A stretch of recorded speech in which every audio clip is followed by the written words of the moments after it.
is a message of changing the world.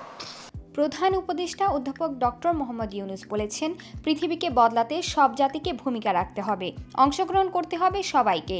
ধ্বংসের আগে সঠিক পথ ধরতে হবে আমাদের। বিষণ্ণ বিশ্ব নয়, একটি সুন্দর বিশ্ব তৈরি করতে চায় বাংলাদেশ। শুক্রবার ২৭ জুন সকালে সাভারের জিরাবোতে অবস্থিত সামাজিক কনভেনশন সেন্টারে দুদিনব্যাপী ১৫তম সোশ্যাল বিজনেস ডের উদ্বোধনী অনুষ্ঠানে তিনি এসব কথা বলেন। তিনি বলেন, সামাজিক ব্যবসা দিবস একটি পারিবারিক পুনর্মিলন। বিগত সরকারের আপত্তি ছিল এই দিবস পালনে। ৫ আগস্টের পর প্রথম এ দিবস পালন করতে পারল বাংলাদেশ। আর এই সামাজিক ব্যবসার মাধ্যমে জনগণের স্বাস্থ্য সেবা নিশ্চিত করা সম্ভব।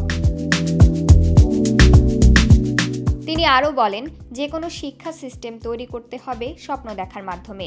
স্বপ্ন দেখা শেখানোই প্রথম কাজ হবে শিক্ষা সিস্টেমের। গ্রামীণ বিশ্ববিদ্যালয়ে নতুন সভ্যতা গড়তে সহায়তা করবে। ডক্টর মোহাম্মদ ইউনূস বলেন, স্বপ্ন না দেখলে বাস্তবায়ন সম্ভব নয়। স্বপ্ন দেখতে হবে। বিষণ্ণ বিশ্ব তৈরি করতে চাই না, সুন্দর বিশ্ব তৈরি করতে চাই। নতুন সভ্যতা করতে চাই, সেটা আমরা পারব। স্বার্থপরতার মধ্য দিয়ে গড়ে ওঠা বর্তমান বিশ্ব ধ্বংসের মাধ্যমে শেষ হবে বলেও মন্তব্য করেন প্রধান উপদেষ্টা অধ্যাপক ডক্টর মোহাম্মদ ইউনূস। দুদিনব্যাপী এই অনুষ্ঠানে ৫টি পূর্ণাঙ্গ অধিবেশন ও ৮টি ব্রেকআউট সেশন থাকবে। দুদিনের এই আয়োজনে ২৫টিরও বেশি দেশ থেকে ১৮০ জনেরও অধিক বিদেশি অংশগ্রহণ করেছেন।